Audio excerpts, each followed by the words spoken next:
My uncle urged me to peer through the gap in the stairs. My 4-year-old niece tugged at my sleeve as I hesitated. In front of me lay my husband, unconscious and still on a hospital bed. A week ago, he had been stabbed during a confrontation with a burglar who was still on the run. Upon returning home, my niece's peculiar words echoed in my mind.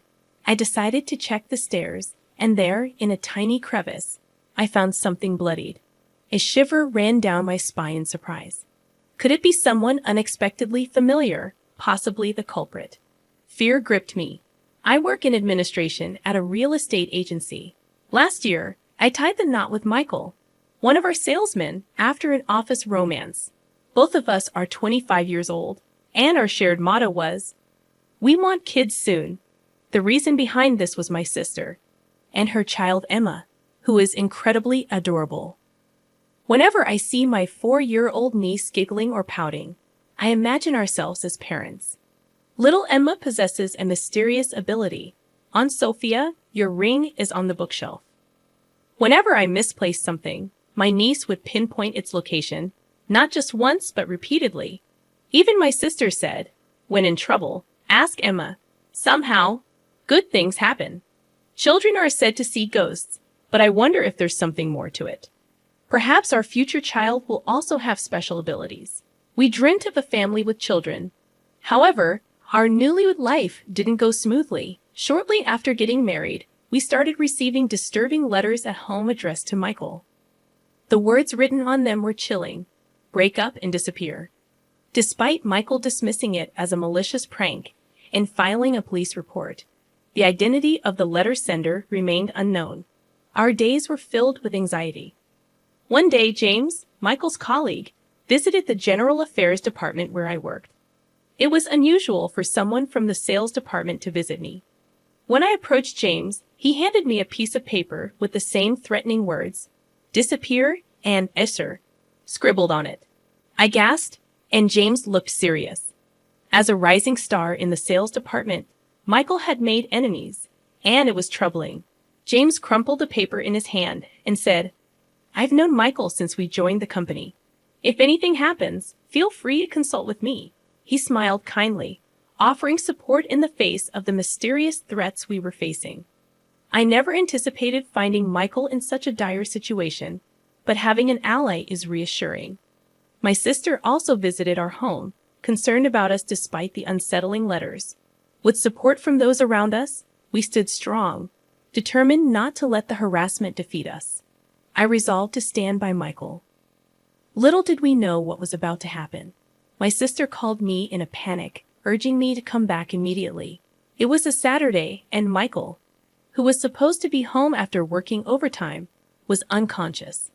I received her call while attending a friend's wedding. Rushing to the hospital, I found Michael lying pale-faced on the bed. I pleaded with him to wake up, gripping his hand, but he remained motionless. The room echoed with the rhythmic beeping of machines, and tears streamed down my face. I wondered why this was happening. My sister, who had been waiting in the room, comforted me. According to the police, our neighbor had discovered Michael collapsed at home with a stab wound. The neighbor had come to deliver a community newsletter and, as usual, opened our front door without hesitation. Fortunately, this act led to the early discovery of my husband. Given the recent spate of burglaries in the neighborhood, the police suspected it might be the work of the burglar. I believed it was the same person who sent those threatening letters. I fervently explained this to my sister, but she interrupted, insisting that she would handle the explanation to the police. She advised me to take a break. I lamented, thinking that if only I hadn't gone to that wedding, maybe Michael would be safe. I prayed for his recovery, but even after a week, he remained unconscious. The perpetrator was still at large. In the hospital room, I spoke to my husband, connected to numerous tubes. There was no response. No matter how hard I tried to hold back tears, they flowed uncontrollably. It was challenging to stay positive, even when people encouraged me to. Turning around, I found James, who had been checking on Michael every day, offering flowers and treats to comfort me. I apologized for showing him such an embarrassing sight. I hastily wiped away my tears, but James leaned in and reassured me, "Don't worry about it." Just then, An innocent voice came from behind. Aunt Sophia, who's this? I looked back, and my niece Emma stood there, tilting her head curiously. It was her first time visiting. Oh, come on, my sister said curtly to Emma and then greeted James. I apologize for intruding on your family. Well, I'll leave you all to it. With a brief nod to my sister, James placed the flowers down and left the room. Sorry for the sudden visit. Emma insisted on coming to see Michael. My sister looked apologetic, but Emma paid no attention. She stood by the bed, staring intently at Michael's face. Uncle is saying, look into the gap in the stairs. A barge is there. My niece suddenly blurted out. A mysterious statement from behind. A barge? You mean those large ships that transport goods at the harbor? And it's under the stairs. However, my sister insisted that Emma might have something important to say. She was dead serious. As we continued visiting, hours at the hospital passed, and my sister drove me home. Before parting ways, she said, call me if anything happens. But seriously, was there really a gap under the stairs? I retraced my memories, unlocked the front door, and headed toward the staircase. During the incident, Michael had been found collapsed on the stairs, covered in blood. The police had collected evidence and cleaned up. Everything was already in pristine condition. There's a gap at the edge of the bottom step. I noticed a faint trace of red blood. I shone my flashlight inside and saw something reflecting, glinting in the light. I quickly grabbed some tweezers and pulled it out.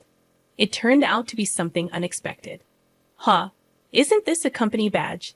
In our company, everyone wears a badge with a company logo as an employee ID. The familiar badge was dried and stained with a significant amount of blood. It must have been squeezed into the gap because of the blood. Come to think of it, the police mentioned an unnatural scratch on Michael's fingertip. Could he have pushed something into the gap? The hidden company badge might be a message from Michael, indicating who the culprit is. I immediately called my sister. See, something was found after all. Let's go together to report it to the police, I suggested as my sister bustled around on the other end of the phone. I heard my niece's voice. If there's no barge, you need later. It's troublesome for one person who's being a nuisance. What another riddle is this? Another clue related to the case? I leaned forward, asking, but all I heard from the phone was Emma's giggles. Emma had accurately guessed something about the space under the stairs, and I suspected this riddle held a clue to the perpetrator. I stared at the blood-stained company badge in my palm. Michael must have left a crucial clue in his desperate struggle, enduring immense pain until he lost consciousness. I won't let Michael's message go to waste. I'll catch the criminal. I vowed to uncover the cowardly perpetrator and seek revenge. Later, I promptly delivered the badge to the police and went to visit my niece. If there's no barge, you need later. It's troublesome for one person who's being a nuisance. Emma's words intrigued me.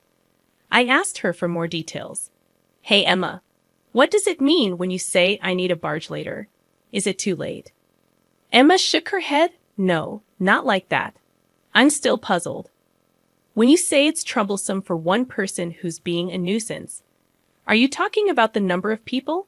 Would 2 people be less of a nuisance? No, that's still too many. It's about being bothersome. My niece wore a smug expression, but the mystery only deepened. I had no idea what she was talking about, and I let out a groan. My sister, equally puzzled, hemmed. There must be some meaning to it.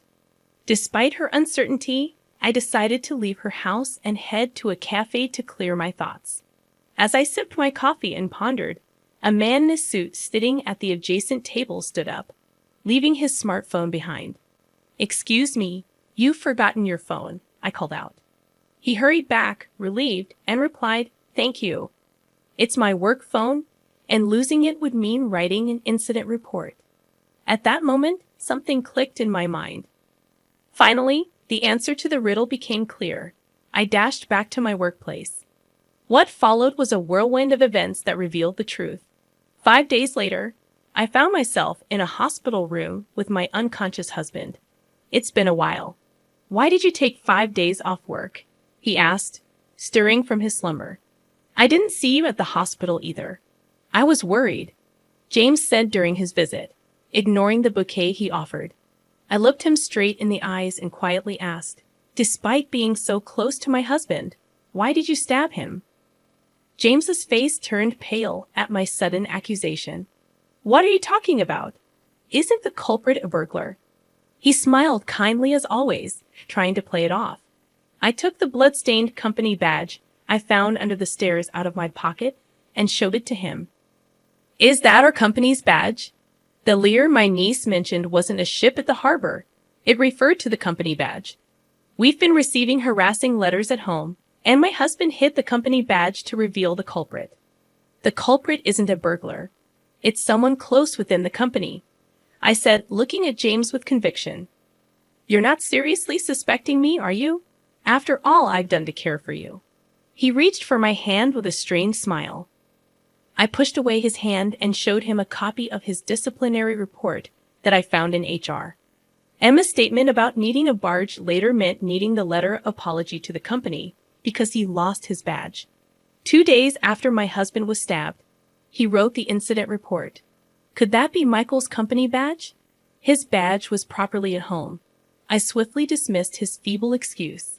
James clenched his lips in frustration, but he wasn't giving up. "You're shaken because of Michael's stabbing. From now on, I'll be there for you in Michael's place." His unfocused eyes drew closer. I deftly sidestepped him and pulled out documents from my bag. It was the drive recorder data from the company car he always used. "You came to our place at the time of the incident, even though there are no business partners nearby, right?" As the data manager for the company's drive recorders, I quickly analyzed James's movements during the incident. Perhaps he had considered erasing the data later, but the company car's recorder was locked to prevent unauthorized tampering. "Did you have feelings for me?" I asked, watching James squirm. After questioning other colleagues, it became clear that James had secretly harbored feelings for me all along. Furthermore, it was revealed that James resented Michael for supposedly stealing me away from him. Emma's riddle, "It's troublesome for one person who's being a nuisance," meant that if someone already had a spouse, Michael's presence would be an obstacle to their marriage. "You held a grudge and harassed us, fearing we might get divorced." "That's disgusting." James clenched his fists in anger at my use of the word disgusting. "I liked you much more than Michael ever did. I thought scaring you would lead to a breakup." He stomped his feet in frustration. "Since the letters alone weren't effective, I decided to put a weapon in your mailbox. I thought it would wake you up in fear." Unfortunately for him, Michael unexpectedly returned home earlier than planned and caught James in the act of pulling out the knife. James's stomping intensified as he arrogantly accused me of being the culprit. "Do you realize how terrified Sophia is?" He warned me never to come near his wife again. "So, in your anger, you've used the knife you were holding to stab my husband." "Yeah, that's right. It was all for you. Now I just need to finish him off." James defiantly rushed toward the bed, attempting to strangle Michael. Desperate to protect my husband, I grappled with James. Then, unexpectedly, Michael's weak voice cut through the chaos. "Enough already." James froze momentarily at the unexpected interruption, seizing the opportunity. I pushed James with all my strength, and he crashed into the door with a loud thud. The curtain he grabbed tore apart, and the hospital staff rushed in, alarmed by the strange noise echoing through the halls. "Call the police?" I shouted. The staff gathered around, helping restrain James and making emergency calls. Later, when the police arrived, and I explained everything, they took James into custody. He cried out in desperation. "We were so close to being happy." "What nonsense are you spouting? There was never any chance of happiness for you." I stared at James, pushing him away with a resolute tone. "I've loved you all along. I really have." James continued to sob like a child, but his selfish claims held no sway. "The only person I love is my husband. Stay away from me forever," I told him sternly. As James was led away by the police, he muttered. Later, Michael regained consciousness and testified against James, leading to his conviction. James would spend about 7 years behind bars. Michael demanded $115,000 in compensation. Even if James were released, losing his job would likely cause financial hardship. As for me today, I invited my sister and Emma over for lunch with Michael. As we sat around the table, my niece grinned and said, "The new chair isn't just one, it's two." My husband and I exchanged glances. It seems I'm pregnant with twins. I'll need to visit the obstetrician soon. How did you find this story? Don't forget to subscribe to our channel. Until next time.